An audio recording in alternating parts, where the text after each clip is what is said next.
They started InDwellings a number of years ago, like over a decade ago. So InDwellings has been going on as an idea and kind of a dream and a vision for some time. They had a daughter with special needs, and their vision was to develop some supportive housing and services for her and friends of hers and other people that they might connect with.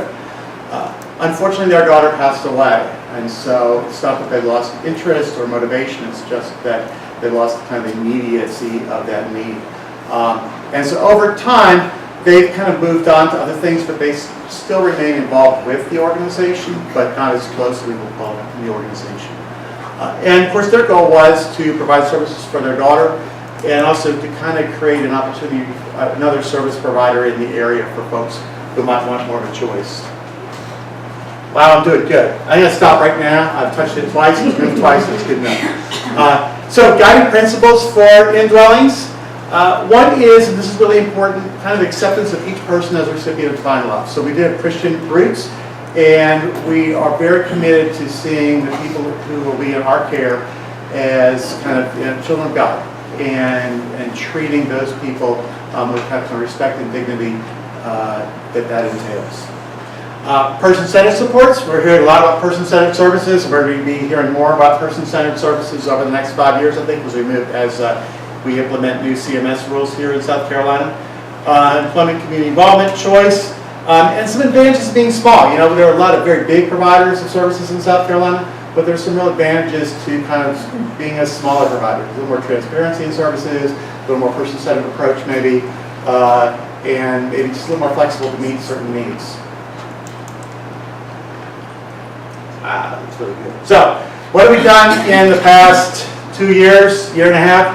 Well, first off, we had a while back purchased a home in the Del Norte neighborhood in Greenville, which is kind of over by the Presbyterian Church where we're at.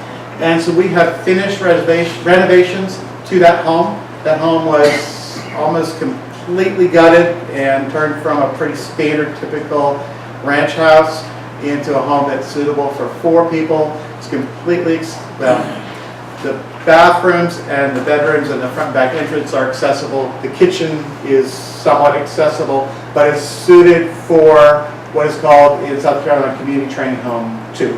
Community Training Home 2. We got it licensed. That can take a while. So it's been approved. It's got all the inspections. The fire people came out. The state came out. Everyone's been out. So it's licensed. And now where we're at right now is we need people to live there. So that seems like it might be easy, but actually we're finding that each of these hurdles, you know, renovating a house is a big hurdle, and actually getting all the inspections done is a big hurdle, and now our final hurdle is getting people to live in the house. Okay? So, referrals. I'm hoping that someone here knows someone who might be interested in living in our home, and I'm going to explain the criteria for that so that I get hopefully some referrals that are appropriate and fewer referrals that are not appropriate. Okay. So the first thing is it's designed for women. So our first house was designed to be a home for women, and so if you have a guy who might be interested in living in a home, then probably not. I mean, I've talked to a few people about making a co-ed, and no. Second thing is they have to be approved for Medicaid services, right? They have to have that RDID waiver in South Carolina.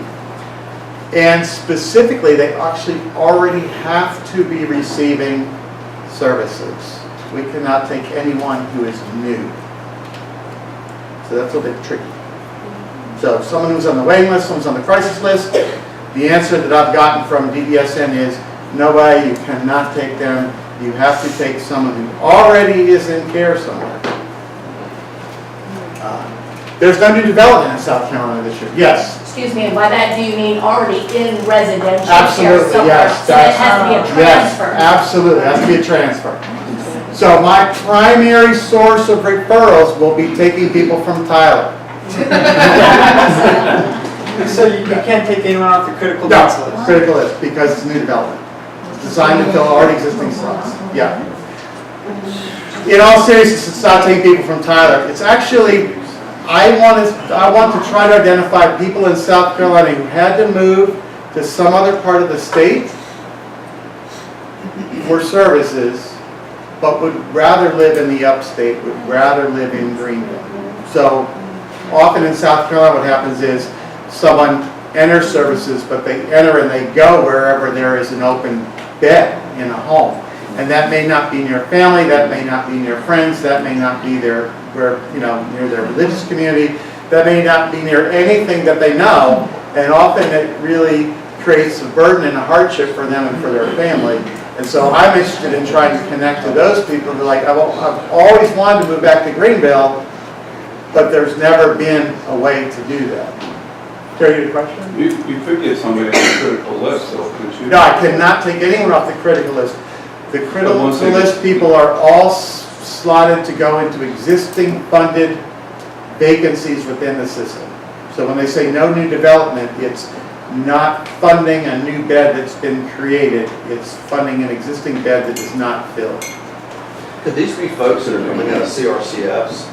Or do they have to be in a home? They could be in a state institution. Okay. I don't know if the CRCF would qualify or not. They might go onto the critical list if they were coming out of the CRCF. Did I ask a question? I will ask that question.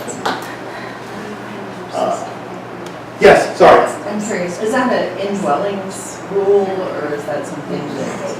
It's the state's. No, that's not InDwellings rule. In fact, community options here in town, I think there's any community options here, but they also basically operate under the same principles. So they've been approached about taking people off the critical list and been told that they could take them, but there wasn't going to be funding associated with that for them.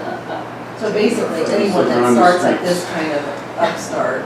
Would be in the same situation, yes. It's a tremendous, I mean, if South, I mean, what it really comes down to, I think, is South Carolina is a very closed system, and that's fine. I'm not saying there's a problem with that, but it's not one that's encouraging a lot of growth and development and diversification of providers. Yes? At the end, can you give us some ideas about how we might get some of those policies changed? You can do that, that's what we do. And I probably shouldn't have put little interest in new providers. It's just that when you don't have money to fund the need and you don't have money to really grow, what's a new provider? It's just not real advantageous to the state, I don't think. All right, so future plans. So we got this home, it will get filled. I will find 4 people. I already have 1. I know I'll find 3 more. They're out there. I have no problems with that. But, you know, we really, as we grow this organization, need to do some assessment of what we should do. Because opening up another home that we may have trouble filling doesn't sound like the best plan for the second at bat. So really, we're going to need to assess on a company level, what's needed in the community, what's needed in the state, where are things going. There are going to be huge changes at EBSN over the next 5 years or so as the final rule is implemented. I suspect that there'll be a lot of people who maybe are going to be in placements that might be really in jeopardy just because of some settings rules that are going to be put in place. And so I don't want to bore people with all those details. If you want to find out the final rule, if you're not familiar with all that, there are a lot of resources out there. But just know that there are a lot of changes coming to services in South Carolina over the next 5 to 10 years. In Tennessee, I kind of lived through that for 20 years, and so I kind of know a lot of what things will likely look like as the systems change. So part of the answer to how do we get the systems changed is some of the system changes are going to happen because we have to be in compliance with the Center for Medicaid Services. And then what could you do? I also into referrals. I won't shut up about that probably, but that's really what I need. Also, I'm looking to grow my board, so I need an attorney. If you know of an attorney who might have a passion for this, that would be very helpful for me to put me in touch with them. We would also love an educator, a special educator, to be on my board. And then other interested parents, interested community members would be great. I will be hiring a program coordinator within the next 6 months or so, and really love that to be an LPN if possible. So if you know an LPN who might be interested in joining what we're doing, that would be great. And then, of course, we're not promising money, but I want to tell you in closing about my raffle, and then we'll let Mike talk a lot about Greenville Can. We do a summer raffle. You do a little summer raffle. It's not really a ticket, it's a summer raffle flyer. But if you might be interested in going to Disney World, then you could click on that, scan that little QR code or go to our website and find out about the raffle. The tickets are cheap. The drawing's coming up in a few weeks, and someone's going to get admission to Disney World. Can't get you there, but I can get you in. Cool. And then, see, I had to do it twice that time. I'm losing my touch. That's our contact information. And as far as referrals go, you could email. We have a referral form on our website, and you can also just call. Also, I said appropriate referrals, but I like to talk to people, and so sometimes I would rather talk to someone and at least let them know about the organization than not make that connection and contact, and sometimes someone else who leads to some good information. So, thank you all. Any questions? Well, good. I appreciate the No opportunity. questions for Tom? Yeah.